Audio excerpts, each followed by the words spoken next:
evening, ladies and gentlemen, and welcome to COASTER-net Update. We've got some breaking news out of San Diego, where we've just learned that SeaWorld San Diego will be installing a brand new roller coaster for 2020, and it will be a B&M dive coaster. Now, Danny, I think the size and scale of this coaster, took a lot of people by surprise. That a lot of people have been talking about, leaked stuff from the company and possible coasters going to different parks. But for San Diego to get... This one snuck under everyone's noses. Yeah, for San Diego to get a B&M dive coaster, a legit dive coaster out there on the West Coast, this is a pretty big deal, wouldn't you say? Yes, I think so. This is exciting news. SeaWorld San Diego, the last time we went out to California over Labor Day, we briefly discussed going to SeaWorld San Diego, and we were just running out of time. We didn't have enough time to do everything. Going to San Diego kind of fell off of that pretty quickly between knots, doing essentially 2 days at Magic Mountain, wanting to get to Adventure City and Scandia. And Sue had never been to Pacific Park, so we had a few other small things on the docket there. And good thing we waited. We said, well, San Diego, there's a new credit there with Electric Eel. Good thing we waited, because now next time when we go to Southern California a couple years from now, we'll have at least this new coaster. And I'm happy to see that SeaWorld San Diego, they already copied the Manta name and the Journey to Atlantis name and Electric Eel, kind of like Steel Eel. I'm glad to say that they went with a unique... What's that? Oh! It's called Mako. Mako.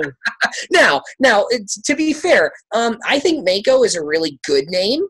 You and I were talking about this before. Mako really fit the SeaWorld Orlando ride because Mako is the fastest shark out there, right? Nothing faster. It was the one of the tallest and fastest coasters in Orlando, so it really made sense there.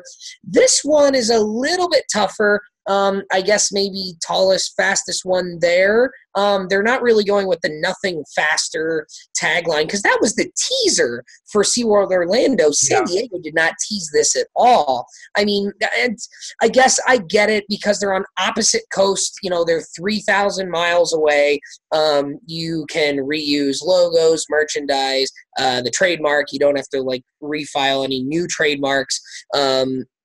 So it's sort of like economies of scale there. So I get that, but, it would have been cool if they would have gone with another shark name. Like you and I talked about a name I always like that no one's ever used for a coaster is like Thresher. I think that would be cool. We talked about Hammerhead, and you made the point how the dive coaster train looks like a hammerhead shark coming off the track. So you could do something, maybe you could even paint the train to look like the hammerhead of the hammerhead shark. Absolutely, right? So, but I mean, fine. Looks like a good ride. You've got some of the stats here. Why don't we talk about those? So the stats, now, keep in mind that this dive coaster is going to be on the smaller side. So it's going to be on the smaller half of the B&M dive coasters, in at 153 feet tall with a 143-foot first drop. It's going to be the tallest ride in the park. Great. It's going to be, the tallest floorless dive coaster in west of the Mississippi. They're saying in California, but I don't know why they're, what else are we classifying as a dive coaster? You have hang time, but I don't know if you can, but if you're saying California, that's already there. So yeah, why not say west of the Mississippi and broaden your claim a little bit? Because that's right.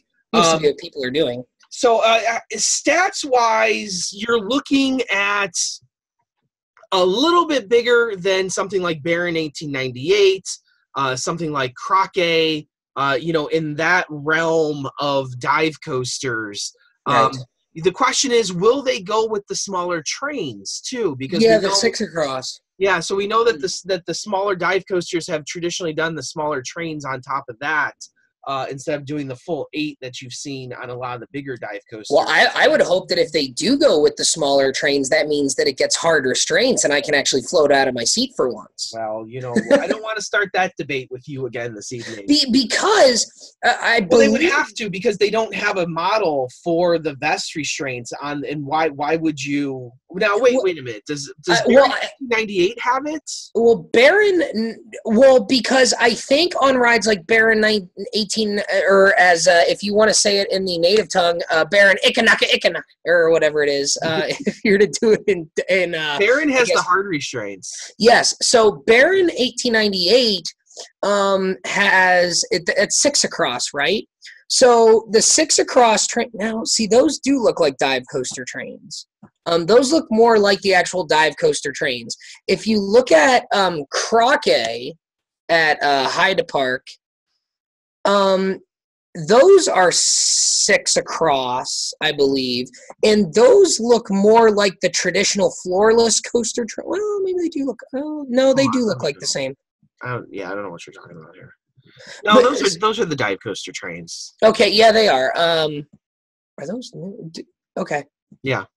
So those are the hard restraints too. So if you went 6 across, you'd have to get, unless B&M's going to invest in a 6 across and build a whole new train. Well, the way they do that is they use like the Sheikra train, which is 8 across with the hard restraints, and you probably get 6 on that one with the vests or something. Yeah.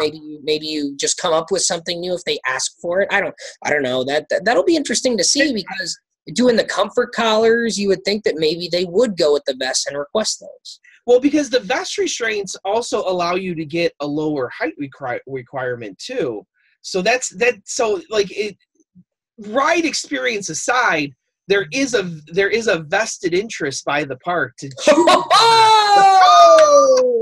All right, we can end this show right now. We are rocking already with the innuendos and that was terrible. No, but you do, but it's a fair point there, especially when SeaWorld is they're doing the submarine ride and this tidal twister ride that they're coming out with. It seems that they are. It seems like they're trying to get back into the family atmosphere again here. The Sesame Street thing that we've seen starting to grow across the chain, and we've talked about how San Diego with the zoo and whatnot is sort of a family friendly. That's kind of the crowd you want to go after. Plus, you're pulling from Disneyland anyway. Like that's you're pulling from that crowd to begin with. That's already a built-in family friendly atmosphere with Knott's and Disney. That's the crowd you're trying to tap into. Yes. So having that lower height requirement would probably be a big thing for the park to have, especially on such a big roller coaster. Like this is going to be by far their biggest roller coaster in the park. Like this is a skyline coaster here. I mean, you and I were talking about it the other night. That one part of the park, when you walk into the left, has a height restriction, which is why their Manta is so low to the ground. Over on the other side of the park, the right side, they don't have as high of a restriction. So that's why Journey to Atlantis is a taller ride. It's got the taller structure, and I believe this ride is going over by there. If I looked at the map, it's going to be taller. Well, it's going to be the tallest ride in the park by about 3 feet. They said so. Okay. It's definitely going to be the tallest ride. Well, did they say ride or coaster? I think because they have an observation tower, which is like down the middle of the park, and I think everything to the left of that. That's the tallest coaster by 3. Okay, because everything to the left of the observation tower, I think, has to be under like 50 feet or something. It's not very high because Manta doesn't go very high off the ground. Mm-hmm. Then everything to the right, I think they have a little bit more leeway. Because I know Journey to Atlantis has the big dome structure that the elevator kind of takes place in, and this ride is going over in that section. And I think this is, once again, the broader move of SeaWorld moving towards rides. We've been talking about this forever now, with the seeing of Gwazi, the installing of Tigris, whatever Busch Gardens Williamsburg is getting in the next few years. 2020 is going to be a pretty big year for SeaWorld, especially with the RMCing of Gwazi. Now this dive coaster also being added to the 2020 lineup. This is going to be a huge year for SeaWorld, and once again shows a focus on moving towards rides, less emphasis on animals, more emphasis on rides. We've said this for the last few years now. This is the way SeaWorld has to go if they want to stay relevant. And I'll tell you what, these are big moves. Hiring B&M to come in to build a coaster, hiring RMC to come in to redo Gwazi, possibly Intamin coming in to do whatever out at Busch Gardens Williamsburg. These are big moves, and they're exciting moves, and they're exciting for all of us, I think. Yeah, and I think, we like to mention how SeaWorld Orlando built their Mako in 2016 and attendance went down 8%. Well, I think we're starting to see the rebound effects of the rides like Cobra's Curse and Mako and, some of these other rides that have come after that. I think we're starting to see, SeaWorld on the rise again. I think we're starting to see the effects of those investments now that they're starting to do it continuously. People are starting to say, hey, SeaWorld is adding some pretty cool looking rides here. And they're continuing to do so. I mean, we've got this, like you said, we've got potentially a big launch coaster coming to Williamsburg. You've got Tigris coming to Tampa, and then RMC Gwazi in 2020.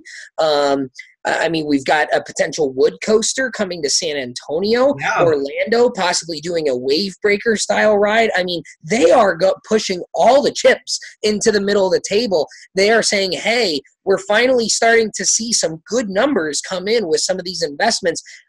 Maybe it took a year or two to see the positive effects of the big investments like Cobra's Curse and Mako, but they're going to strike while the iron is hot, and they're going to continue to try and get those numbers back that they lost over the last 5 years. And like we saw, there's a lot of room to grow there. There's ground to make up. They lost a ton of ground, and if they start making up those numbers across the board, you're talking about a company that's going to be one of the contenders again. That's the gate is there to gain because we've seen them up there at the top. The gate is there to gain because all the other parks in Orlando and Southern California and even in Texas, those numbers have been going up. We've seen attendance going up at those parks, so there's no reason they can't jump on the bandwagon and get some of that pie back that they used to have. Absolutely. So we will keep you updated on Mako out at San Diego and how it progresses and how it gets built and ultimately what the eventual ride experience will be. So we will keep you updated all through 2019. This is going to be a big year, I think, Danny. 2019, all the teasers are going to start sooner than later. I'm surprised Cedar Point hasn't started teasing. Yeah, right. We've got a couple rides announced for 2020 already, including this one here. So that Cedar Point's that Winter Chill Out. I think we're going to get our first glimpse of what's coming at Cedar Point and at Winter Chill Out. So 2019's got some cool coasters, got some cool rides coming, and 2020 is off to a good start so far already. We've got a couple already, so it should be it's a fun time to be an enthusiast. So, as always, thank you for joining us here on COASTER-net Update. I'm, of course, Andrew Varchek from Chicago, Illinois. And Danny Miller from Binghamton, New York. Right on, Ride Warriors. Thanks, guys. See you next time.